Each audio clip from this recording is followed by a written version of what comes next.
I have no agency. Look at my boobs. If you're still listening, this is our final transmission.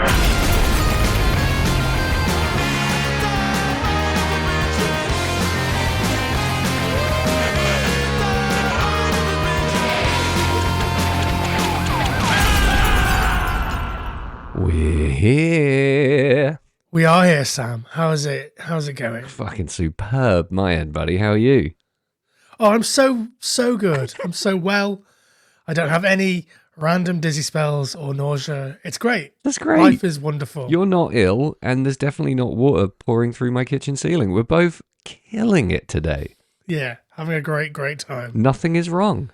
Everything's fine. Nothing.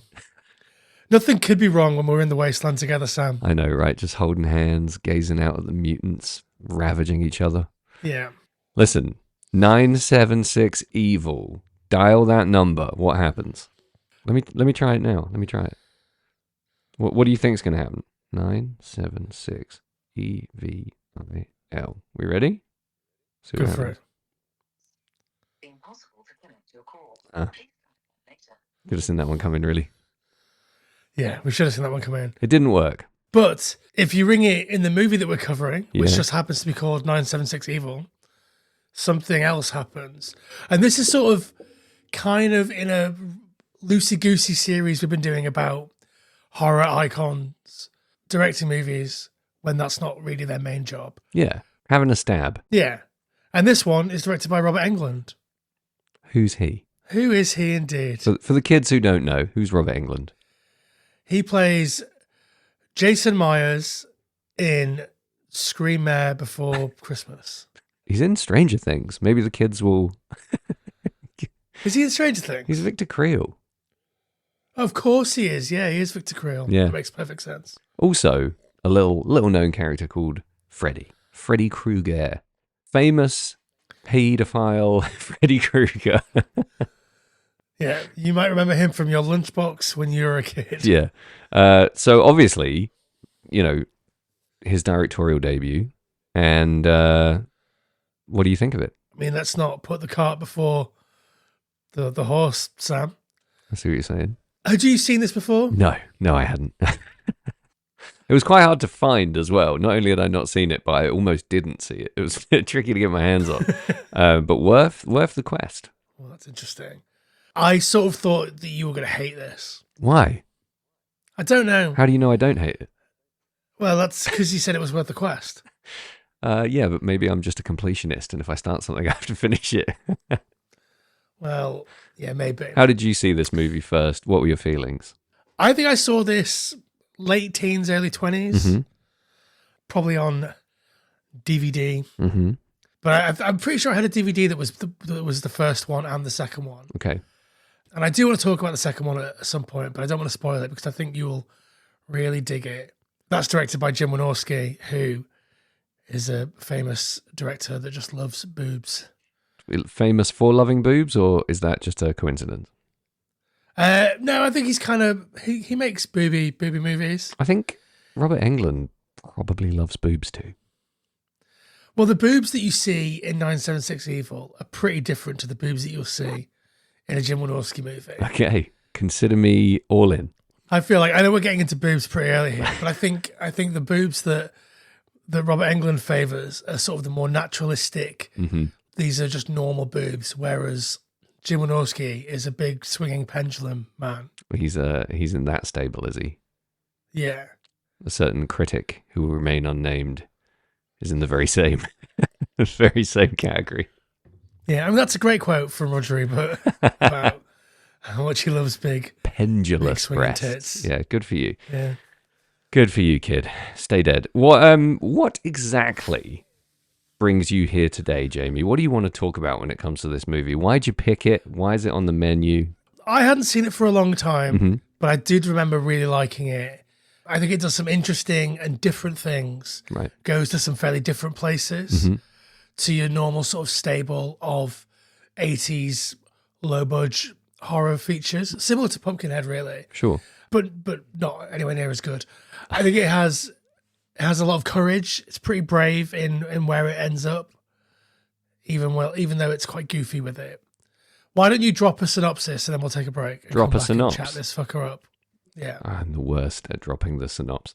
Basically, there's a kid, and his name is Hoax, and he lives in a small town, we assume in America, and he's having a rough go of it. Does this remind you of anything? He's being bullied at high school and having a slightly rough time with his mum, who seems to be some kind of insane Christian. And so he reaches out one lonely night to a phone line that has some supernatural elements to it, and hijinks ensue. Yeah. Leaning quite heavily on the hijinks ensue part of my synopsis these days. He has a cousin called Spike, who is always trying to sort of lead him astray, / take him under his wing, / kill him from time to time. And there's Robert Englund, and there's boobs. What else you got? I mean, that's pretty much it, right? Also got Robert Picardo in a small role. Very small role. I wanted more. I assume there's more in the second one, right? I don't know if he's even in the second one. God damn it. He's Spike comes back, but I don't think Robert Picardo does. Interesting. Robert Picardo's great. Obviously famous for being the Doctor in Star Trek, and just has one of those heads. Just a great looking dude. Yeah, I think it's weird that that's your sort of touch point for him. I sort of think of him as like a low budget Joe Dante guy. Oh, really? Okay. Like he's in like all of Joe Dante's movies. Oh, interesting. I'm more of a Voyager guy, so love him Is in he that. the Doctor though. in Voyager? I thought it was the Doctor in Deep Space Nine. Is he maybe both? Could be both. He's definitely Voyager. I don't know if he's Deep Space Nine, Okay. but he was in a bunch of TV that I would just sort of see by happenstance. Like he's in some Quantum Leap, I think. He's in CSI or NCIS or something. He pops up in some hospital dramas. Like he's just one of those guys who worked his ass off his entire career, and just love seeing him in good TV and bad TV. Yeah, I think like one of my in the sort of 10 videos I had when I was a tiny kid, one of them was Inner Space, Joe Dante's Inner Space. Oh yeah. And he's one of the baddies in that. So that's always my go-to thing and obviously Gremlins 2, he's the lucky duck that gets to fuck the girl gremlin at the end. So Legend, doing it for all of us Yeah. gremlin fetishists. Great guy, great role, not enough screen time in my opinion. But the real star of this show, of course, as we all know, is Robert Englund's pal Stephen Jeffries playing the character of Hoax. Yeah, Hoax is some good fun here. Mm-hmm. Obviously, we'll recognise Stephen Jeffries from Fright Night? Fright Night. Yeah, that's probably his biggest main role. Yeah. People don't talk about Fright Night so much these days. I think it hasn't been on streaming sites. Maybe hasn't had like the big Blu-ray release that a lot of the other movies of that era have had. Right.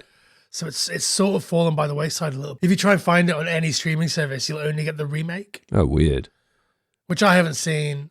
So like, yeah, it's pretty hard to track down. Yeah, I haven't walked into a grocery store and heard people talking about Fright Night in a long time. No, people don't talk about it. We're talking about it right now, so let's redress the balance. I want to put it on the list because we watched it quite recently and I forgot how fucking great it is. Yeah, bang it on there. Wasn't it on there and then we took it off? Oh, no, that was House. Sorry. That was House. Boring admin. Yeah. I really, really, really enjoyed Stephen Jeffries in this movie. I like the character of Hoax a lot. I also really, really enjoyed Patrick O'Brien as Spike. I basically enjoyed everyone's performance in this film, but Hoax as a character felt really, really real to me. Just a superbly written, well played out character. Lots of melodrama that I love, lots of overacting and juicy scenes of going way over the top. So it was kind of made for me. I really enjoyed it. Cool. Well, why don't we take a break? We'll come back and we'll find out more about why you identify so heavily with Hoax. Okay, let's chill our boots.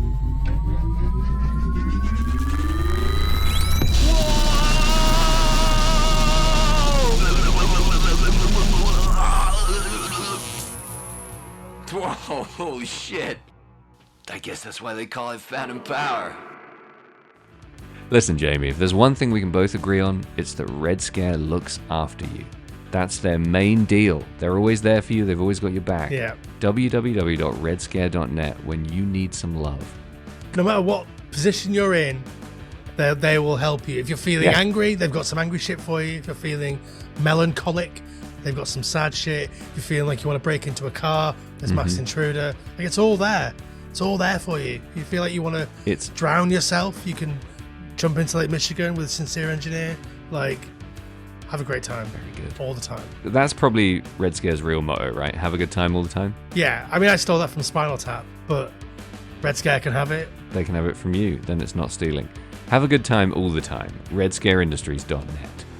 Speaking of dick sticks, we're back.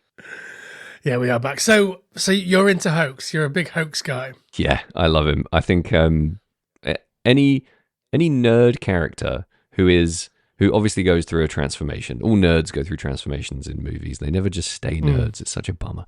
But any nerd character who holds the main leading role of a movie and carries it off with that much charisma and keeps you totally engaged with his arc and his screen time from start to finish is really impressive to me because, historically in horror movies, nerds are just kind of foils or victims of bullying that progresses another character, some kind of like a victim narrative that doesn't put them at center stage unless there's like a grand transformation involved. So I love it when you see such a well-rendered nerd character come through the entire movie, staying in the spotlight the whole way through without boring you or shaking you loose at any point. So I think that's pulled off really well in this film. Do you think his character's believable, good center man? Like, I think the movie doesn't really know whether it wants Hoax or Spike to be its lead. Sure. And it's constantly sort of battling back and forth. And that's part of like the central tension as a viewer, is that like you don't know who you're supposed to be rooting for. Is it this bad kid Spike? He's obviously a bad kid. His hair's slicked back and he rides a motorbike. Or is it like the good kid who, just does good kid things, like breaks into his cousin's bedroom and steals his girlfriend's panties, normal kid stuff. Good guy stuff. I sort of wonder about whether that's meant to be endearing or whether like we're making comments about things that we see as like heroic or main character stuff from other movies around this time. Stealing the panties. And whether like Heroic. that would be heroic in Revenge of the Nerds Yeah, or sure. in Porky's or any of those sort of 80s, Yeah. late 70s, 80s sex comedies like Meatballs, fucking Hamburger the movie, Yep. fucking Police Academy, all of these movies, like you can steal a woman's pants and it's fucking triumphant, blaring brass instruments in the background, right? Turns So, out like- heroism is subjective. Yeah, absolutely. Contextual. But I always found him mega creepy and skeevy. Really? He just has a face that is creepy, skeevy. He's not whichever fucking guy it is in Revenge of the Nerds who has like quite a nice face. Yeah. I don't know. It's not a very realistic portrayal of a nerd. You don't think? I mean, it doesn't help that he's 40 and jacked. Like, so shredded. He's wearing these like bulky sweaters to hide the fact that he's fucking ripped. Like, that always bums me out when the nerd is just like surfer bod. Yeah. I like Hoax as a character and I like where he ends up. I like that the movie has the courage to make him the baddie. Yeah. That's probably the thing that I like the most about this movie is the fact that we don't skimp. We don't get a, oh, please, I'm okay, really. Yeah. You can bring me back from the dark side or any of that bullshit. Like, he's the baddie and he just gets worse and then he falls into hell. Yeah. The end. A demon Great. who falls into hell. Yeah, it's sick. I think I really like how he looks because I kind of equate his face with Charlie Heaton from Stranger Things, Jonathan Byers, the older Byers brother. Like somewhere between him and John Connor in T2. Yeah, no, I can see that. So I'm immediately like, we all do this, don't we? We react to faces before we get to know someone. I saw his face and I was like, yeah, I love this guy. And I love his costumes throughout the movie, his wardrobe, whatever they call it in Hollywood. What do they call it? Not costume. I think wardrobe is fine. Wardrobe. Clothes. Clothing, yes. Accoutrement. I think he's dressed really well. I think they do a good job of giving him kind of greasy hair and just making him look, classic nerd stuff. I don't get the creepy vibes as much, but I totally see why you would get that.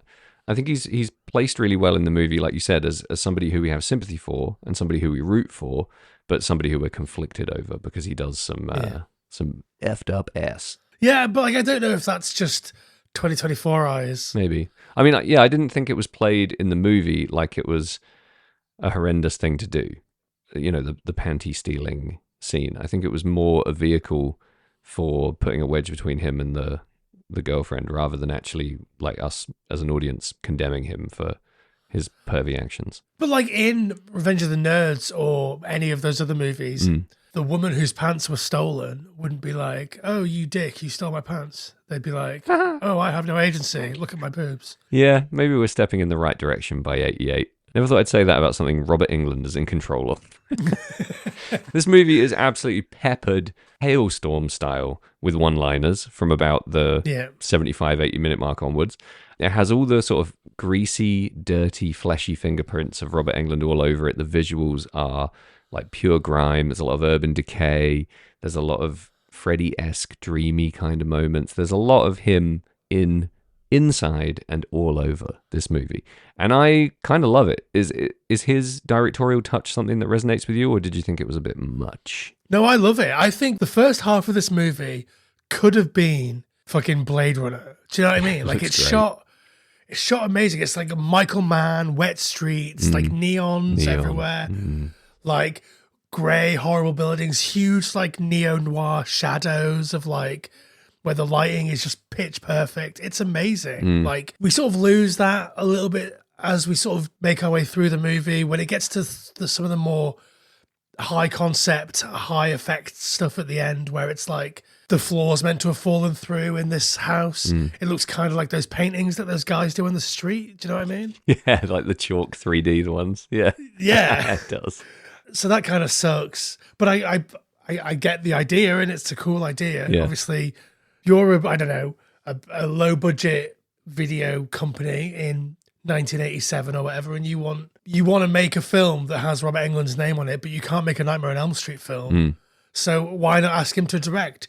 You know that he's directed a bit of Shakespeare when he was like a theatre student or whatever. Sure. So he's been on set a lot of times. Why not let him make a movie? You can say Robert Englund, Freddy Krueger himself directed this movie. Yeah. I don't think he is particularly good at getting performances out of people. I think the performances, I like them, but they're not good. Right.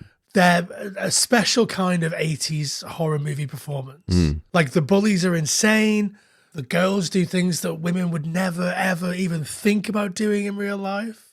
It has one of my all-time least favorite things that any movie or TV show does, where a conversation starts in one place and then ends in another place, where that character's like, when I get mad, cut to the pizza place, I eat. Did you just like stay silent for the whole time? They were walking to the pizza place so she could get that pizza in her hand and say, I eat. Like, What kind of masterstroke of realism were you expecting from England in this? Did you want the power of Kangwon province, or did you want a silly goose fun time? Everyone's performance in this is wholly appropriate for the kind of movie it is. What did you want out of these kids? They're talking about snorting crank in their graffitied high school bathroom and riding their skateboards up the walls. They're fucking perfect for this movie. do you want to know my favorite bit of graffiti from the entire movie? I really do. There's a scene when they're in like the locker room. Yeah. And someone spray painted on the bench, "Hey, dickhole." And it's in shot for like 3 minutes. It's there the whole time.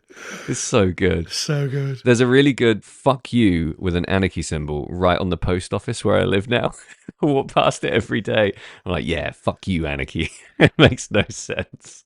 There's a lot of really good graffiti in this. The school looks so fucked up because everything's covered in like thick, wormy spray paint. There's no graffiti art. It's just shit everywhere. It looks like a fucking German squat. It's amazing.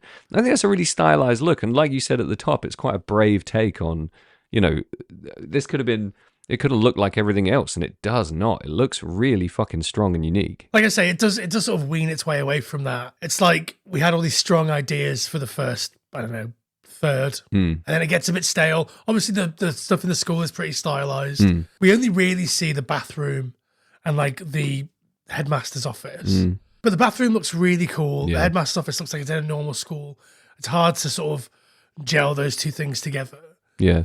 I guess maybe the staff have their own staff toilets, so they don't ever go into the student toilets. That is a thing. And therefore don't see the absolute hellscape nightmare that's going on in there. Well, yeah, you're not really supposed to go in the students' toilets to use them, but you obviously are expected to go in there to check them out every now and then. and Right. The students. yeah, check the students out. Yeah, mostly in the shower. But the vibe I'm getting from the school is nobody gives a fuck, and it's in absolute turmoil and upheaval all the time. Kids are slashing each other all over the place. They're fucking. It's I don't know. I love the portrayal of this school. It feels so lawless. Like I was kind of bummed when we finally saw a teacher because I quite like the idea of seeing the school featured so much throughout the movie and never even once seeing a teacher. I thought that'd be great. But yeah, it's almost like kind of like the Peanuts thing where you don't see or engage with any of the adults. yeah, Really, yeah, I kind of like that. But then like that also doesn't gel with the fact that the headmistress, is along for the ride for the final act of this movie, despite the fact that they've completely changed how she looks. So you have to think about it for a while. yeah. She cares about Hoax because she says that he's a good student, and she doesn't give a fuck about Spike. So it does track, like, Hoax is helping out in the principal's office. We see him lingering in the background. He's obviously, like, thought of highly by his biology teacher, and he's a full-blown nerd machine. So, of course, of course, the principal goes to his house and falls into a hell vortex for him. Like, it makes perfect sense. One thing that I really enjoy is how unsubtle the peppering of, like, devil and devil-ish things. The cinema's called the El Diablo. Yeah, and it has a fucking huge flaming red pitchfork neon on the, on the exterior. It's amazing. Yeah, the opening shot is a place called Dante's. Spike orders the deviled eggs. Yeah. They need the devil's root in the spell.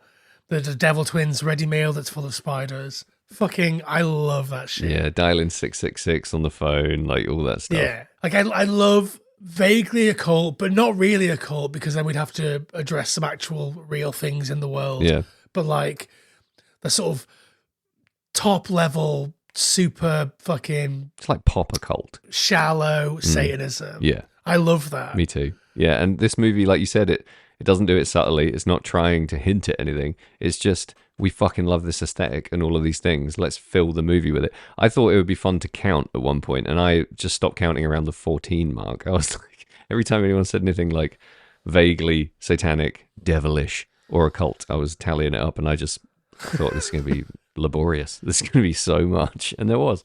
Much respect for that. It sets the tone and the mood without trying to seem pretentious or haughty. It just says, this film's full of rad devil stuff. Let's go. Like, it's great. I feel like Spike has also just like beamed in from a very shit Tennessee Williams like adaptation. He's straight from Christine. Like, half these kids are bringing so much baggage from Christine with them. It's great. They're obviously throwbacks. They're Harley riding rebels. You know, it's the bad boys Grease. Why were the 80s so obsessed with the 50s?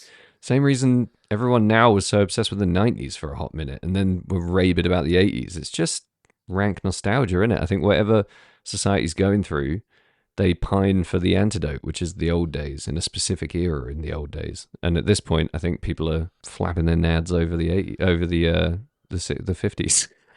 Over a decade in the past, Sam. I mean, it's classic nostalgic escapism, right? What are we doing now? What's everyone obsessed with now? We are getting a bunch of like 90s, what's it called, period pieces, which is horrible to think about. But I think nowadays we're also more exploring this like geographical idealistic escapism. Like, everyone's fucking going nuts over like Minnesota and places in the the north of the US, like rugged wilderness places, fetishizing it to the point of like rabid escapism, which I think is fine. But I don't know if that's as a result of like nostalgia for places where you can keep your door unlocked or whatever, or whether it's just like someone picks a place to set a TV show, and then that TV show is really popular.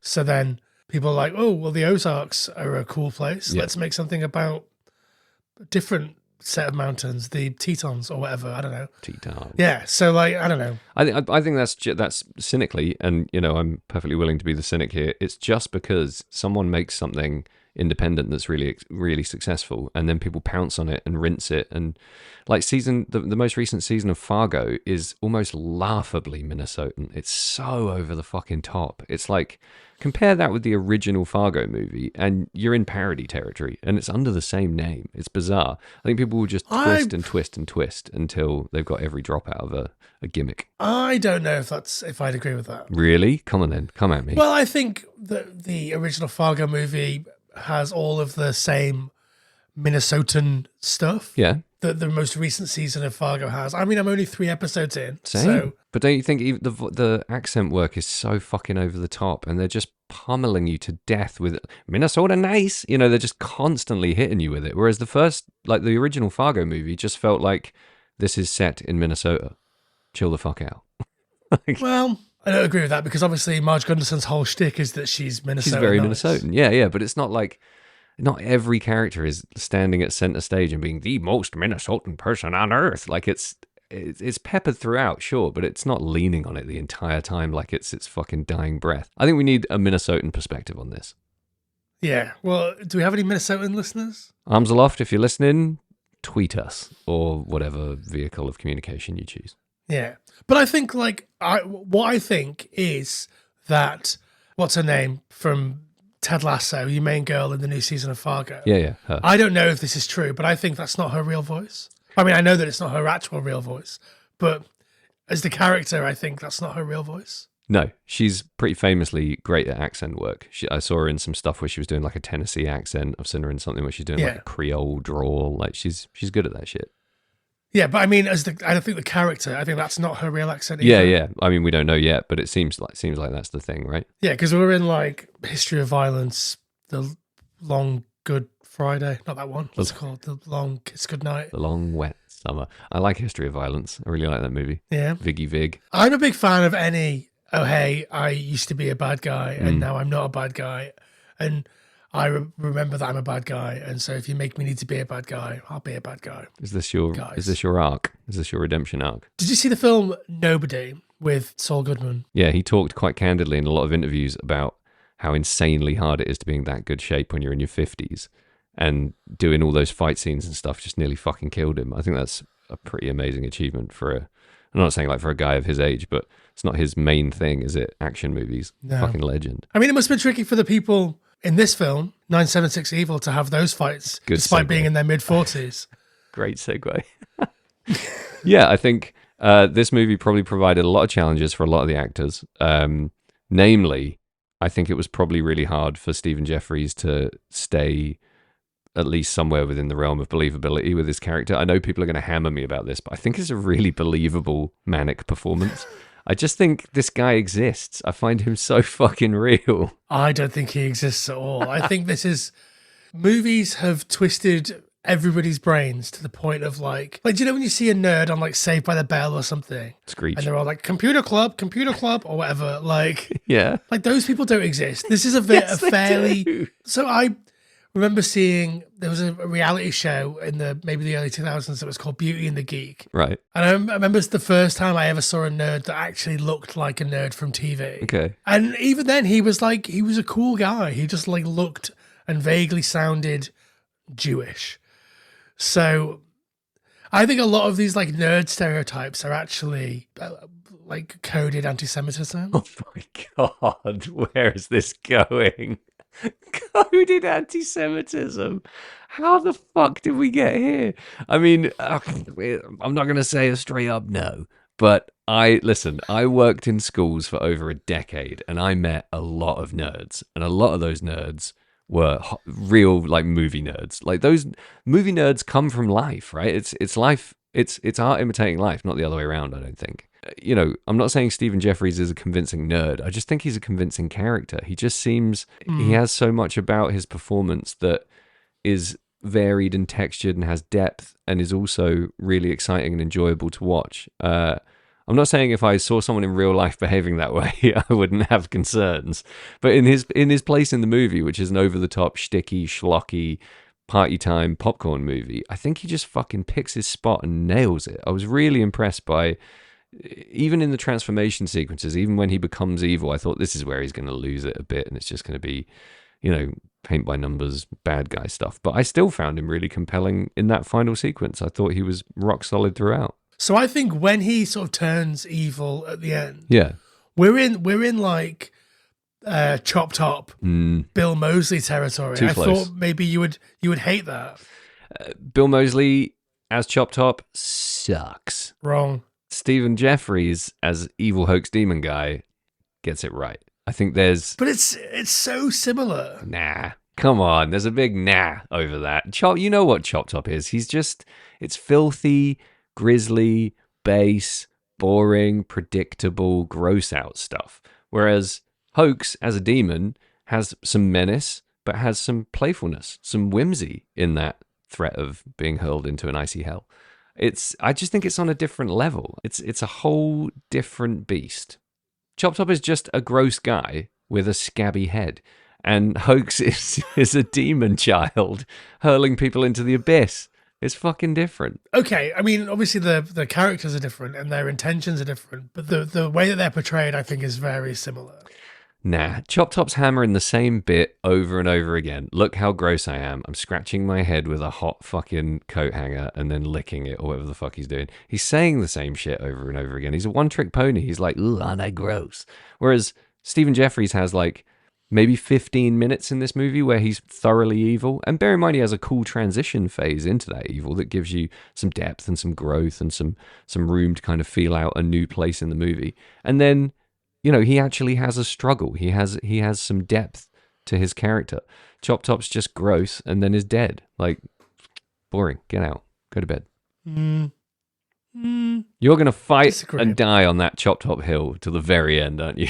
Yeah. Is he your all-time favorite movie villain, would you say? No, he's just fucking cool. Like, I think Rufus Firefly or whatever his character's called in Devil's Rejects trilogy, yeah, is better than Chop Top. That's it. What, you putting him in a similar realm? Well, it's the same guy. So why are you fighting so hard for Chop Top? Because I think Chop Top's cool. Yeah, I love the sort of the day glow insanity of Texas Chainsaw Massacre 2. I know that you hate it. I can't. I think you were still in the sort of the toxic. You were still in the Texas Chainsaw Massacre afterglow. Yeah. But like you sort of caught it too soon. You didn't let it sit for a while. Dude, Toxic Chainsaw Massacre would be sick. Toxic Avenger would be teams up sick. with Leatherface to destroy a school. But the Toxic Avenger is a hero.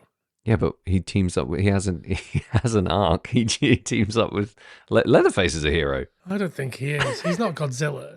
He's not Godzilla. In the film Citizen Toxie, the Toxic Avenger 4, Yeah. the noxious offender, who is the evil version of Toxie, Yeah. destroys a school. Good on him. That's such a fucking great film. Put it on the list. Kaz is out this afternoon. I'm going to watch it. Nice.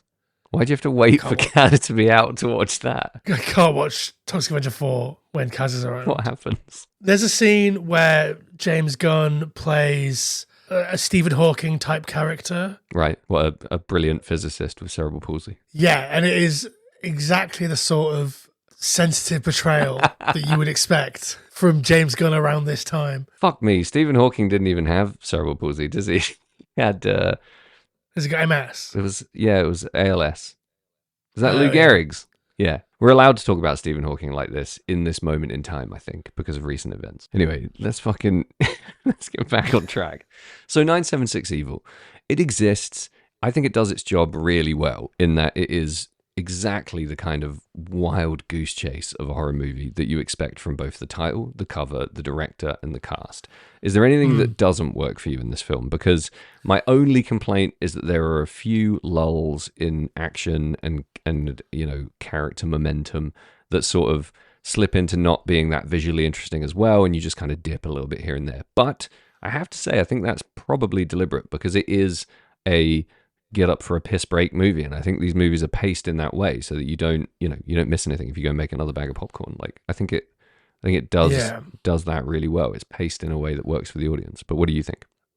I'm not sure if it's deliberate, but I do think that this is a film that rewards a bit of patience. Sure. But again, I don't think that that's a purposeful thing. I just think that you can't be 100 miles an hour all the time. Sometimes you've got to turn some corners. Mm-hmm. So like, why not have a bit that's a bit boring? I don't know. Why not have a bit that's a bit boring? Yeah. It had some... Put that on your poster, Robert. It's a good bio. It had some great dialogue. I really enjoyed a lot of the witty repartee. A lot of the bad boy, sort of back and forth was really good. It's obviously like super over the top scripted, but great. But it has one of my favorite quotes from a movie that we've done so far. It's in the scene where he goes to I know this is a fucking great scene, by the way. So when he goes to Mark Dark's phone service building, whatever, like where he's got all Yeah. his different phone lines running. He says, I guess nobody's interested in the underworld anymore, you know? Just Ewoks, ET, football, and phone sex.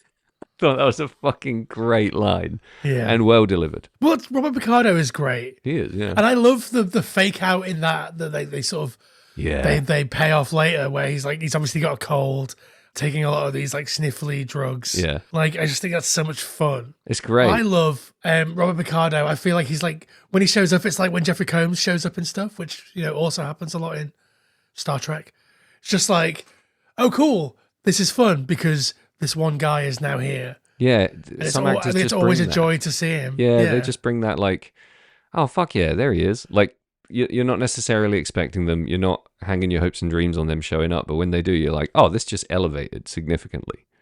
I feel like that about Scott Bakula. I feel like that about a lot of actors of this era who maybe were big in one or two things and then spent a lot of time, quote unquote, popping up. I think that's a real thing to kind of be proud of. If you can show up in someone else's thing and be everyone's favorite thing in that thing for a while. So articulate. Yeah. So I wanted to ask you. Obviously, we've come off quite recently a very real depiction of punks in film. I want to ask you what you think about the depiction of punks in this film, 976 Evil. I love it more.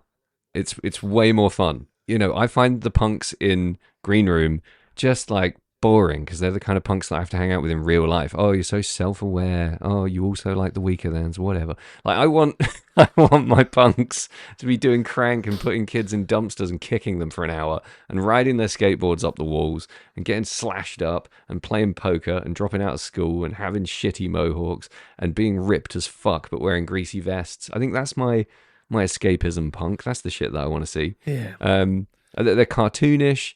They're brash, they're funny, they're really fucking dumb, and they move the story on by being such vicious antagonists. I think they're very, very cool. What is it do you think about punks that make them like poker so much? I don't know, it's fucking... Poker's hard. I wish I could say it's because it's easy, but it's not, right? Poker's tough. I can't remember. If I don't play poker for a year, I forget every single hand, like immediately. I think maybe... It's a bit of a non sequitur. It's a bit of a what can we do to bring them together in a circle where there's a bit of tension and banter. Fuck it, let's do poker. It doesn't make any sense for punks to be doing that, really, in my opinion, in this movie.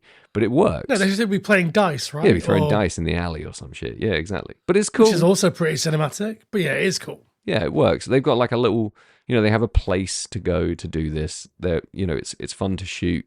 There's obviously like the gambling angle, the fact that Spike has, gambling debts, this, that, and the other. So, I think it works. It's slightly incongruous with the whole idea of these nihilistic street punks, but I'm into it. I guess we're supposed to identify with Hoax. We want Hoax to win. Yeah.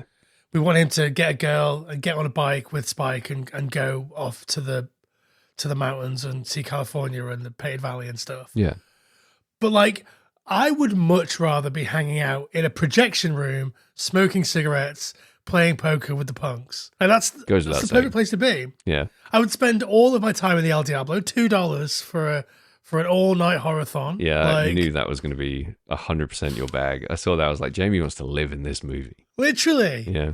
It almost like feels like the same town as like the Elvira movie, the first Elvira movie. That's a great shout. It kind of does. Like even like the mum character, Hoax's mum, like she could easily be in that scene where they eat the chili and all fuck each other in the Elvira movie. Yeah, she stands out a little bit as being almost 100% improvised. I didn't love her portrayal of, religious zealot mum. Maybe it just lacked a little spice for me, but I did think the weaker stuff visually was in that house. So I think maybe that explains why when the big showdown happens at the end, it's kind of in that house a little bit too much. Whereas, like you said, the dripping neon street stuff, the school, all of that just sings. Like it's great. And I think I'd love to know what life was like for Robert Englund at school, because I feel like he brings quite a bit of really difficult to pull off pathos to a fucking nerd bullying scene. I think he did. Well, this is really also well written by our old friends Rhett Topham and Brian Helgeland. Of course, good old Rhett. So, what do you think of the writing? I mean, the dialogue is the dialogue in this movie. Okay. Like, it's not going to win any Oscars, yeah. but it works. Like, it is the same sort of portrayal of that nerd character gone completely wrong. But in Trick or Treat, he pulls it back, whereas in this, it goes all the way. Yeah. And I like I say, I really like that it goes all the way. Obviously, we're in very similar to Christine territory, but the idea that it just goes fully fucked and that he's gone. The second that he does the spell with the thing with the spiders in your girl's room, he's gone. There's no coming back for him after that. And I rate that. I think that's a really brave thing. Yeah, I agree. You're left with no hero. It's great. Yeah. You've got Spike, who's going to run around. And then you've got the fucking Marty. Yeah. Yeah. Those I don't guys. really understand him at all as a character, but like, he's there. But I don't get him either. I don't understand. He's a private eye. What the. And, like, who do you work for? What the fuck are you doing? None of it makes any sense. Obviously, when he first shows up, he says he's from Modern Miracle magazine. And then when he says he's a private eye, he shows a police badge. Yeah.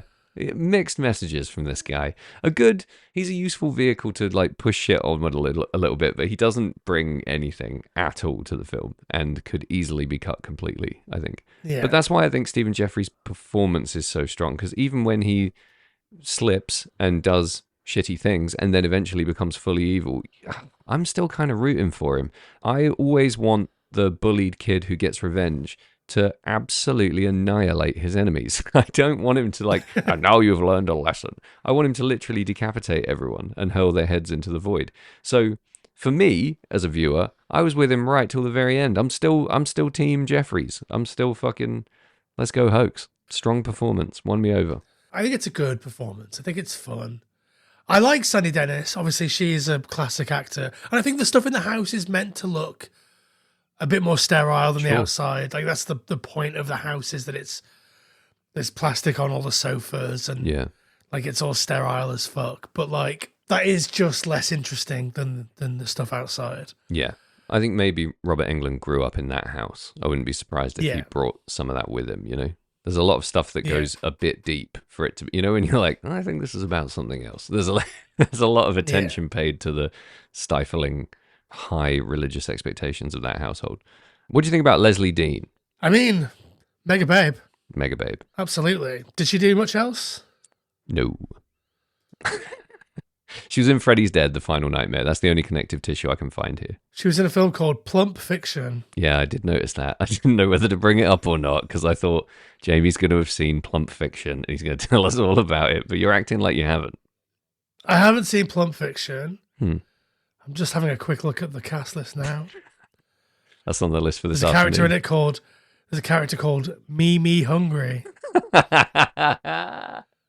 So good. It's got Jennifer Rubin in it. Next week on the Final Transmission podcast, Plump Fiction. It's also got Jennifer Coolidge in it. All the Jennifers. All the heavy hitters. Oh, don't say that. Heavy hitters. I see what you did there. All right, so what we're going to do, we're going to make our next movie in our huge slew of superb movies. We make the movie Heavy Hitters, a Plump Fiction sequel starring Stephen Jeffries. We get him to pile on some pounds, and we turn him into a pop singer. That one's dead in the water. I'm sorry, viewers, listeners, readers. So I think 976 Evil has a kind of parable-esque quality to it, in which, you know, a kid gets treated like shit and bullied and becomes a demon and, you know, wreaks havoc and revenge on his tormentors. Do you think that's pretty much exactly what's happening here, or am I being too pretentious and reading into it too much? I mean, that's what happens in the film. I don't know if it's a parable or if it's something that we're meant to think deeply about. I don't think there's any subtext here. Subtext is, if you treat people like shit, maybe they'll turn out to be dickheads in the long run. Yeah, maybe they'll throw you into hell. Yeah. But he's not treated massively like a dick. Like, obviously, he's bullied by the bullies, but he's got Spike on his side, and he alienates Spike. True. By, you know, killing his girlfriend. Yeah, but that is kind of an accident. I mean, listen, in his defense, he does kill Spike's girlfriend 100% by accident. And he does say all he wanted to do was scare her. He does then call her a Jezebel whore, which is a little bit much. She was ruining his reputation. Yeah. Spike's wonderful reputation. great scene. All right, I'm finding it a little harder to defend Hoax now that we drill deep. I do sincerely think he didn't mean to kill her. I think it was a whoopsie. And I like his lack of boundaries with his mischief is compelling. He's obviously a bit of a japester and a prankster. Sure, he gets carried away and kills his cousin's girlfriend with black magic by squashing a spider. That's fucking sick. That's such a cool scene. And I think it was accidental. He just, it sparked him off down the course of evil that was his undoing. It's so weird that, like, the internal logic of that spell. So the spider is the reason that there are loads of spiders in the TV dinner, Yeah. right? So kill the spider. The spiders go away, right? No. Like, why? Why does it kill her? Kill the Doesn't make any spider and sense. Leslie Dean drops dead. Exactly. He had no idea that was going to happen. He was trying to, pull it back at the last minute when he saw it was getting out of hand. And I think that's the inciting incident that sends him swirling into a vortex of evil. And I like that. I think that's cool. Plays into his character. Made a mistake. Fucked him up completely. I have a question. Do you believe that this school could be real, where the headmaster, the headmistress, is this attractive a woman and nobody has mentioned it up until this point? Up until this point, yeah. I mean, I did like the line in the waiting room where he's like, I see why you come here. I think the principal had to be hot. There's no way Robert Englund's making a movie about, a dystopian, nightmarish high school full of punks where the principal isn't just, like, absolutely put together. I kind of saw that coming a mile off. But, yeah, I buy it completely, yeah. We spend so much time with, like, these shithead punks. Yeah. That all they want to do is play strip poker with, like, a bunch of guys and, like, poker for money, ride around on their motorbikes, wear stupid hats that no one would ever wear, and then terrorize people and ultimately get deaded. But, like, you'd think that one of them would have noticed that their headmaster was a hottie. You are refusing to stop saying the headmaster is hot. And I'm here for it. I think it's great. Yeah, you'd think the head teacher. I don't know what the gender-free term for principal. All right, principal. School boss. Yeah. Yeah, I think it's great that she just shows up for the end and is like, here I am. I'm the hot principal. I have absolutely no place in this movie. Let's make me the center focus for the next 25 minutes. But also, let's make me look different so you don't really know that that's who I am for a minute until someone says, hold on. Hey, the principal's let her hair down or whatever. Yeah, weird. A slightly weird decision. Also more attractive when the glasses are on and the hair is up. Always. That's the movie trope I don't get. It's always like, oh, she takes her glasses off and lets her hair down. Wow, look at her now. Put them back on. Put the hair back up. Right, let's take a break. We'll come back and we'll wrap this puppy up. All right. Wrap it up. Come on, man. Does that thing even work? No. There's nothing out there. It's just dead air. Okay, we're back. Sam. Yo. Tell me your final thoughts on 976 Evil. Where do I start? As popcorn party time fun flicks go, this is up there for me. This feels like one you can just slap in, kick back, belly laugh, and go ooh at from start to finish. It's visually way better than it has any right to be. I love all the characters. I think all the characters are really well drawn. They do their job perfectly. It's not the kind of movie that is gonna, change your life in any way. I guess it could change some people's lives. Fuck that. Maybe it will change your life. Who knows? But I think it's so well executed in terms of just bringing this horrible, greasy, rough around the edges story to fruition that I got to rate it really highly. I'm going to give it 6 red hot Harley mufflers out of 10. And I'm going to say that I would give Stephen Jeffries' performance 10 creepy, crawly, psycho black magic spiders out of 10. I think he really stood out for me in this. Well done, Robert Englund. Good job, everyone. What about you, Jamie? I mean, I agree for the most part. I don't think that, besides how it looks in those early scenes, I don't think it's a particularly good movie, but I think it's a lot of fun. I think it plays as well as most of my, like, series of shithead punks in a school movies that I tend to really like Class of 1984 and Class of 1999 and Class of Nukem High and whatever else.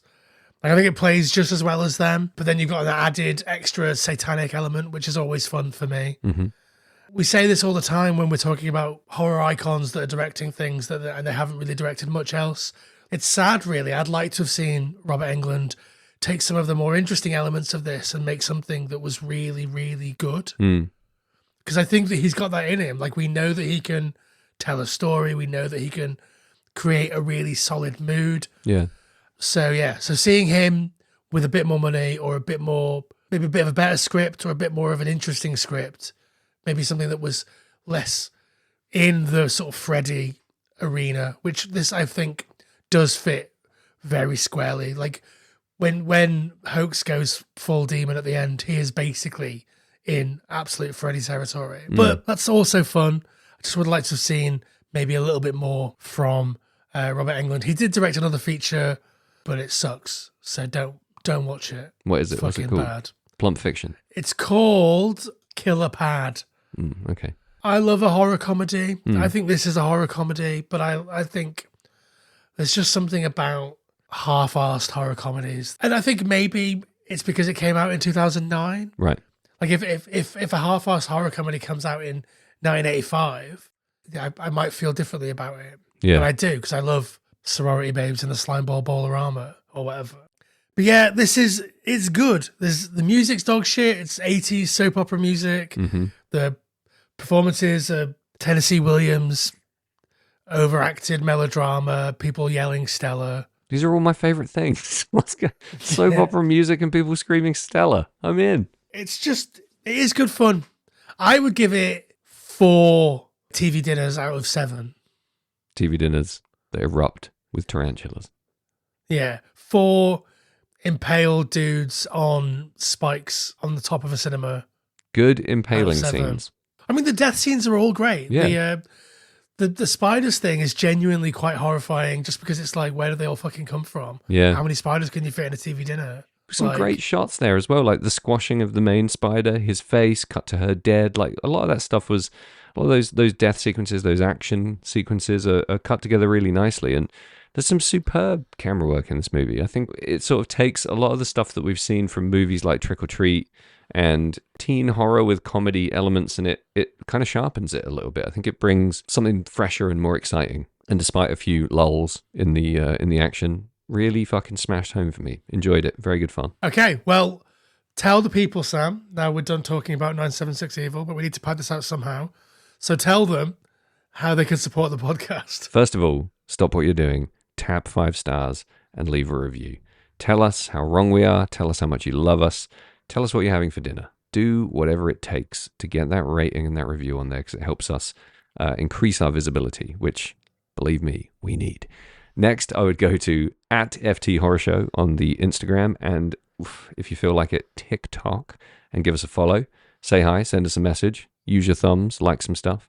Turn around to the guy next to you, wherever you are. Maybe you're in a Turkish sauna or a hot tub somewhere, and tell them all about FT Horror Show. Tell them about Final Transmission and talk their ear off until they do the same. They follow, subscribe, and then tell them that they need to sign you both up for the Patreon.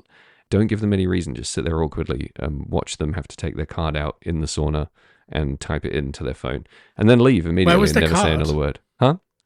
Where was their card? You know where the card was. Okay. Right there. Right where it needs to be. Take it out for them. Use your portable swipe machine and take all their money. My strongly worded advice here is that you sign up to the Patreon. Join us in the wasteland. You won't regret it. You won't regret it. You won't enjoy it. You might not love it, but you won't regret it. But you'll be there. What else is life if it's not maybe not enjoying something, but just being there? Absolutely. This has been the Final Transmission podcast. Thank you so much for joining us. Jamie, any final words? I'm not ill, guys, despite what you might think. I'm very well. Yeah, we're both doing great and everything's fine. Thank you for listening. Cheers, guys. Bye.